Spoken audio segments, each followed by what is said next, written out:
Ito po mga kapraps, dito tayo ngayon sa isang property na for sale sa bayan po ng Liliw, Laguna. Ito na po ang property, tabing kalsada lang. Ang boundary po nito ay mula dito sa bakod na yero. Yan po, mayroon na ditong linya ng kuryente at saka tubig.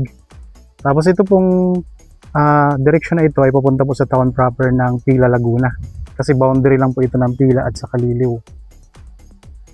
Tapos dito naman sa kabila, ito naman yung way papunta naman sa bayan ng Nagcarlan, papuntang Liliw, Mahayhay, papuntang Lukban mga kapraps. Pwede ditong dumaan. Dito, pwede rin namang dumaan papunta sa Los Baños, papuntang Manila, Calauan, Victoria, pwede tayong dumaan dito mga kapraps. Ang sukat ng property na i-offer ko sa inyo ngayon ay 1,276 square meters. Ito ay titulado at ang frontage nito ay nasa 14 meters ang lapad. Yan mga kapraps. So, ito yung mga kapitbahay ninyo dito sa property. Ang kaharap, meron din itong farm. Ang mismong tabing kalsada ito. Okay, pasok po tayo. Dito sa bungad ng property, meron ditong tanim na kakao. Ayan, may mga tanim na kakao mga kapraps. Tapos dito, marami ding mga tanim na lansones. Yan, dito na tayo sa loob ng property. Ikot ko lang po ha. Yan, mayroon ding tanim na sampalok. Yan, ito yung kakao, mga lansones mga kapraps. Maraming puno ng lansones. Tapos dito mayroon kayong katabing bahay. Ang presyo po nito ay makikita nyo sa description box at sa title nitong video. Dito naman sa kabilang side, mayroon na rin yung pader na yero. May bakod na yero. Yan, ito yung puno ng sampalok. Bali, ang korte ng lupa ay parihaba mga kapraps. Rectangle. Dito mayroong mga tanim na kawayan. May mga suha.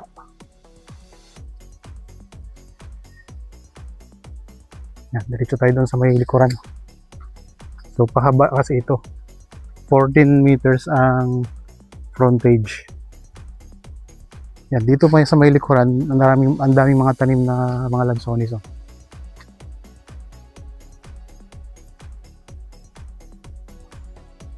Yan, puro lansones na ito.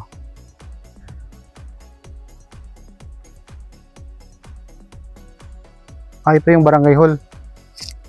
So, nasa tabi po ng barangay hall mga kapraps, ang property. Yan lang pong barangay hall. Tapos malapit na rin po sa covered court. Tingnan natin para makita niyo po ang kalapit nito. Yan, ito yung barangay hall mga kapraps. Tapos ayun ang covered court. Katabi lang po yung property. Yan.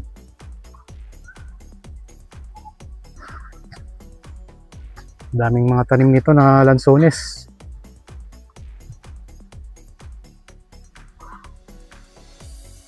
Patag ang lupa.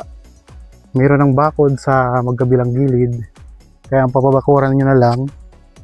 So dito na lang po na part ng papabakuran nyo. Tapos dito sa likod. Yan. Mayroon na rin ng bakod na yero.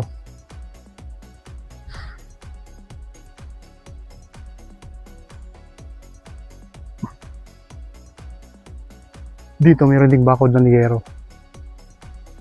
Sa harap, yun yung palagyan nyo na lang ng bakod. Okay. Balik tayo dito. Dito na tayo sa may gitnang bahagi ng property mga kapraps. Yan, maraming saging dito sa part na to. Tignan mo natin ang camera.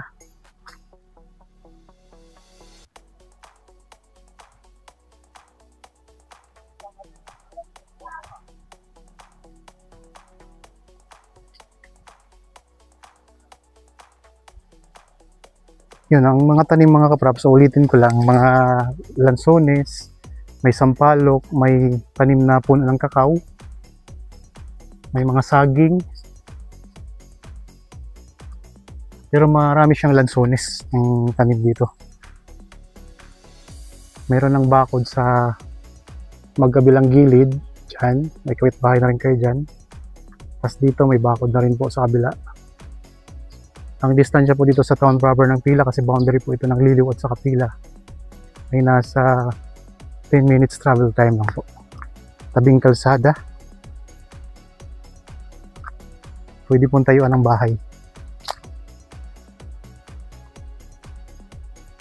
Ayan lang po kalsada. Yan, ito yung pinakabungad ng property.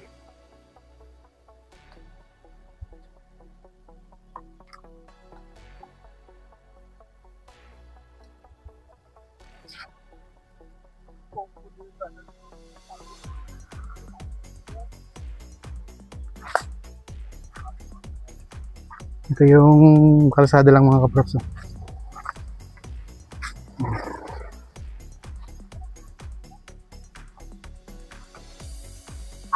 May linya na ng kuryente, may source na rin po ng tubig.